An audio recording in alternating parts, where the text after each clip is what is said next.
Assalamualaikum warahmatullahi wabarakatuh. Alhamdulillahirabbil alamin. Wassalatu wassalamu ala asyrofil anbiya'i wal mursalin wa ala alihi wa sahbihi ajmain. Amma ba'du, pertama-tama marilah kita panjatkan puji syukur kita kehadirat Allah Subhanahu wa taala yang mana pada kesempatan kali ini kita masih bisa melakukan Zoom meeting pada hari ini. Selanjutnya, sholawat dan salam marilah kita hadiahkan ke ruh baginda Nabi besar Muhammad Shallallahu Alaihi Wasallam.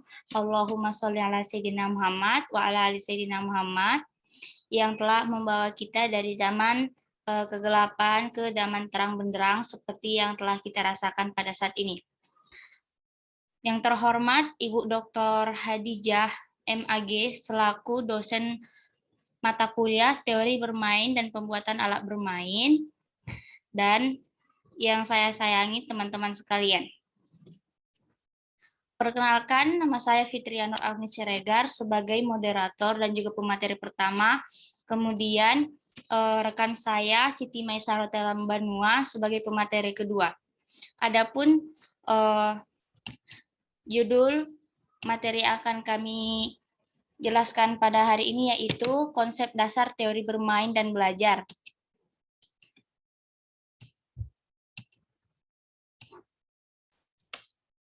Kami akan menjelaskan 5 pokok pembahasan, yaitu pengertian bermain dan permainan, pengertian anak mengenai bermain dan bekerja, ciri-ciri bermain, urgensi bermain bagi anak usia dini, bermain untuk mengembangkan aspek perkembangan anak.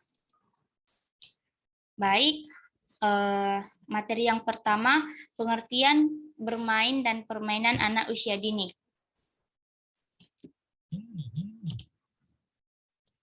Menurut Smith dan Pellegrini tahun 2008, bermain merupakan kegiatan yang dilakukan untuk kepentingan diri sendiri, dilakukan dengan cara-cara menyenangkan, tidak diorientasikan pada hasil akhir, fleksibel, aktif, dan positif. Menurut Kamus Besar Bahasa Indonesia, permainan adalah sesuatu yang digunakan untuk bermain, menggunakan barang, ataupun sesuatu yang dilakukan semata-mata untuk aktivitas itu sendiri, bukan karena ingin memperoleh sesuatu yang dihasilkan dari aktivitas tersebut.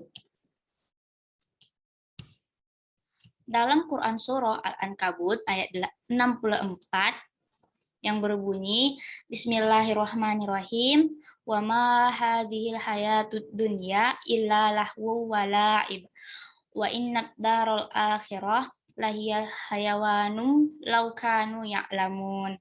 Artinya, dan tiadalah kehidupan di dunia ini melainkan senda gurau dan main-main, dan sesungguhnya akhirat itulah yang sebenarnya kehidupan kalau mereka mengetahui. Menurut Hadijah dan Armanila tahun 2017, bermain merupakan kegiatan yang menyenangkan bagi anak dan bermanfaat untuk mengembangkan berbagai potensi yang dimilikinya secara menyeluruh. Antara lain aspek perkembangan sosial, emosi, dan kepribadian. Melalui kegiatan bermain, anak dapat mengoptimalkan laju stimulasi baik dari luar maupun dari dalam, mengaktualisasikan potensi tersebut dalam memecahkan permasalahan yang mereka hadapi dalam kehidupan yang sebenarnya, baik melalui kesadaran dirinya maupun dengan bantuan orang lain, sesama teman, orang tua, saudara, dan guru. Jadi kesimpulannya, kegiatan bermain memiliki fungsi yang sangat besar bagi aspek-aspek perkembangan anak usia dini, yaitu mengenali dirinya sendiri dalam hubungannya dengan dunia luar, melalui perkembangan emosi seperti anak merasakan senang, sedih, bergairah, kecewa, bangga, marah, dan takut.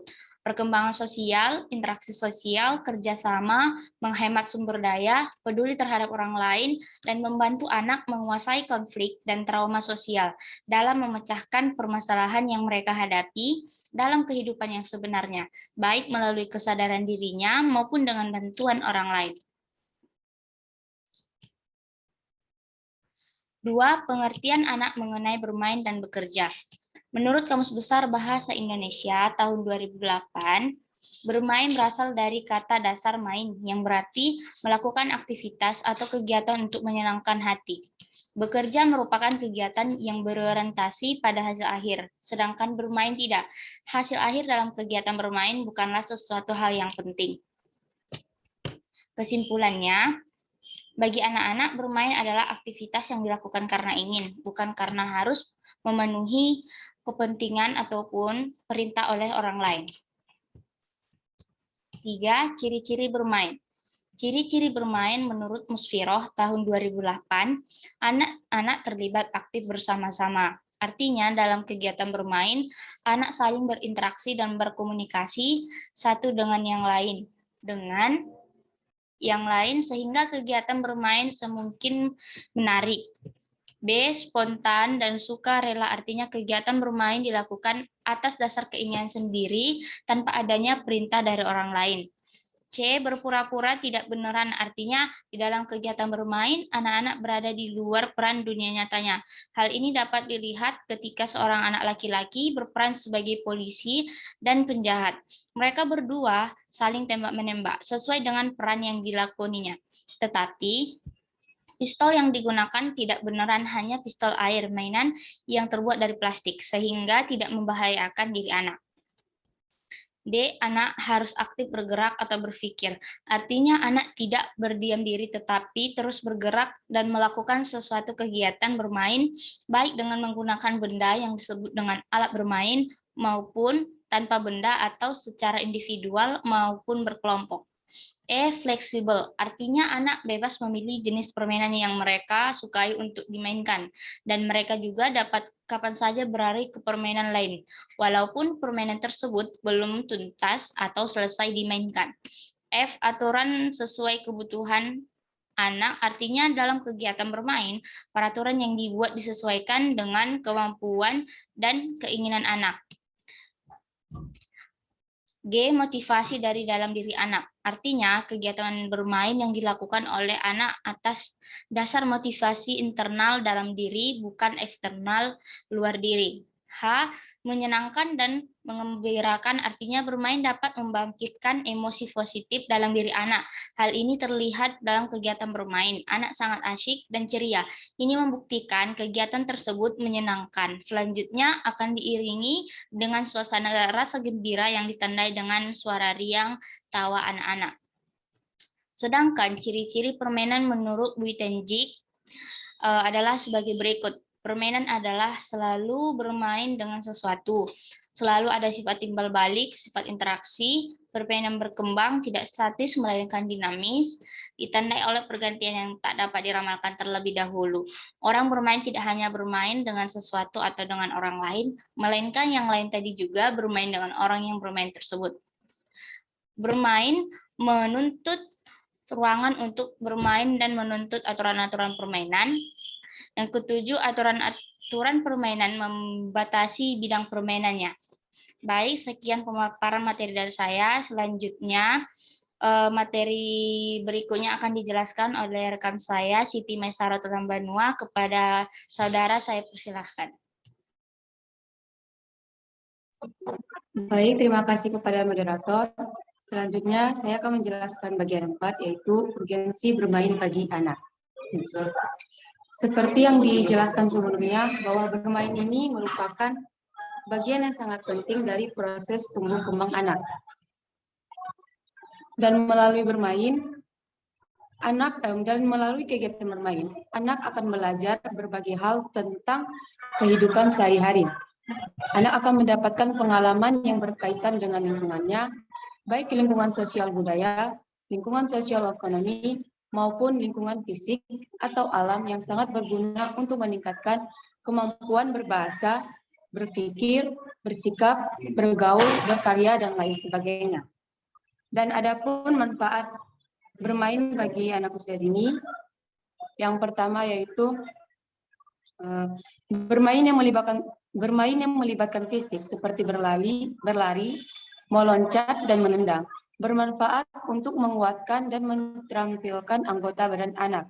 Kedua, bermain yang melibatkan indera atau pikiran seperti menggunakan alat-alat bermain yang mengeluarkan perasaan seperti menggambar dan bermain musik, atau mendengarkan aba-aba, memberikan peluang pada anak untuk belajar tentang pengertian baru, sifat-sifat dan bentuk barang tertentu. Dan 3, yaitu bermain balok-balok mainan. Membentuk lilin atau tanah liat, menggambarkan, dan sebagainya dapat mendorong kreativitas anak. Dan masih banyak lain manfaat bermain bagi anak. Selanjutnya, bermain untuk mengembangkan aspek perkembangan anak.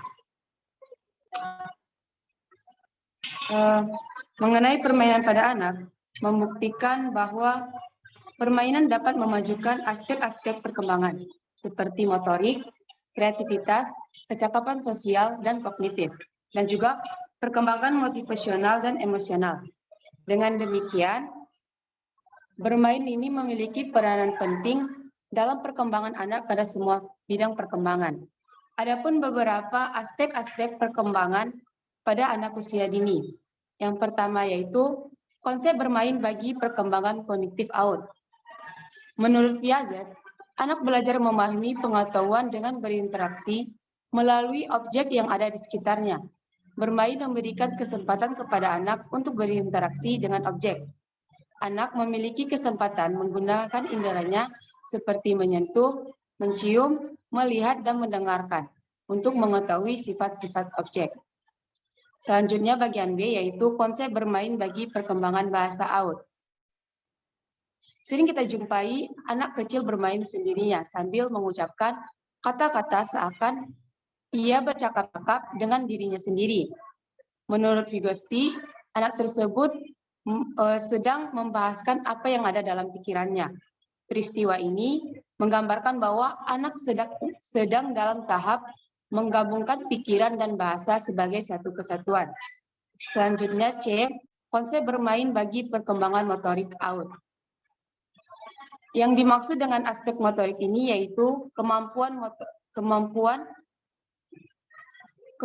gerak, baik gerakan kasar maupun gerakan halus. Dengan bermain, anak diharapkan dapat mengontrol baik gerakan kasar maupun gerakan halusnya. Selanjutnya bagian D yaitu konsep bermain bagi perkembangan seni AUD. Menurut Eliot, bahwa kreativitas seni sangat dekat dengan imajinasi atau manifestasi kecerdikan dalam pencarian yang bernilai. Dengan demikian, kreativitas seni adalah sesuatu yang dihadapi anak usia dini dalam menyelesaikan permasalahan dengan sebaik apapun, sehingga anak mampu menyelesaikan masalah yang dihadapinya dengan baik. Selanjutnya E, konsep bermain bagi perkembangan sosial AUD. Melalui bermain, anak akan belajar mengenai jenis kelamin mereka, bagaimana membina hubungan dengan orang lain, mengerti aturan, bisa berbagi dengan orang lain, menunggu giliran, dan mampu memahami orang lain. Sebab pada saat bermain, anak berinteraksi dengan anak yang lain. Interaksi tersebut mengajarkan anak cara merespon. Selanjutnya bagian F, konsep bermain bagi perkembangan emosional AUD. Melalui kegiatan bermain, anak dapat melatih kesabaran, belajar menerima kekalahan, kecewa, mengatur emosi marah, dan tidak mudah menyerah. Jadi, dari kegiatan bermain ini dapat mengembangkan sifat afektif pada anak, sebab setiap permainan memiliki aturan. Selanjutnya bagian G, terakhir, yaitu konsep bermain bagi perkembangan agama AUD. Minat anak-anak terhadap agama dibina melalui pendidikan, baik pendidikan informal dan formal maupun non-formal. Bukan itu saja, tapi juga penekanan yang diberikan pada kepatuhan terhadap peraturan agama dalam kehidupan sehari-hari. Anak yang dibesarkan dengan kebiasaan berdoa sebelum atau sesudah melakukan kegiatan, serta sering bernuansa Islami, akan cenderung lebih besar minatnya terhadap agama. Itulah tadi bermain untuk mengembangkan aspek perkembangan anak. Adapun kesimpulan dari materi kami, yang pertama yaitu bermain adalah kegiatan anak yang dilakukan dengan kehendak yang dilakukan dengan kehendak menyenangkan diri sendiri dan bermanfaat untuk mengembangkan berbagai potensi yang dimilikinya secara menyeluruh. Antara lain, aspek perkembangan sosial, emosi, dan kepribadian. Permainan merupakan sebuah aktivitas rekreasi dengan tujuan bersenang-senang, mengisi waktu luang atau berolahraga ringan. Kedua, bagi anak-anak, bermain adalah aktivitas yang dilakukan karena ingin, bukan karena harus memenuhi tujuan atau keinginan orang lain. Bermain tidak memerlukan konsentrasi penuh, tidak memerlukan pemikiran yang rumit, dan sebaliknya bekerja menuntun konsentrasi penuh, harus belajar dan menggunakan pikiran secara tercurah. Ketiga, ciri-ciri bermain anak usia dini adalah anak-anak terlibat aktif bersama-sama, spontan dan sukarela, berpura-pura atau tidak benaran, anak harus aktif bergerak atau berpikir, fleksibel, aturan sesuai kebutuhan anak, motivasi dari dalam diri anak, menyenangkan dan menggembirakan. 4. Bermain penting bagi perkembangan anak karena dapat melibatkan fisik, melibatkan indera, mendorong kreativitas anak, bertanggung jawab, bekerja sama, mematuhi peraturan, dan membantu anak mengenali dirinya. Dan 5. Untuk mengembangkan aspek-aspek perkembangan anak usia dini meliputi 7 aspek, yaitu perkembangan kognitif, perkembangan bahasa, perkembangan motorik, perkembangan seni, perkembangan sosial, dan perkembangan emosional, perkembangan agama. Sekian dari saya kembalikan kepada moderator. Terima kasih kepada Saudari Siti Mesaroh. Sekian pemaparan materi dari kelompok kami. Apabila ada kesalahan, kami minta maaf. Assalamualaikum warahmatullahi wabarakatuh.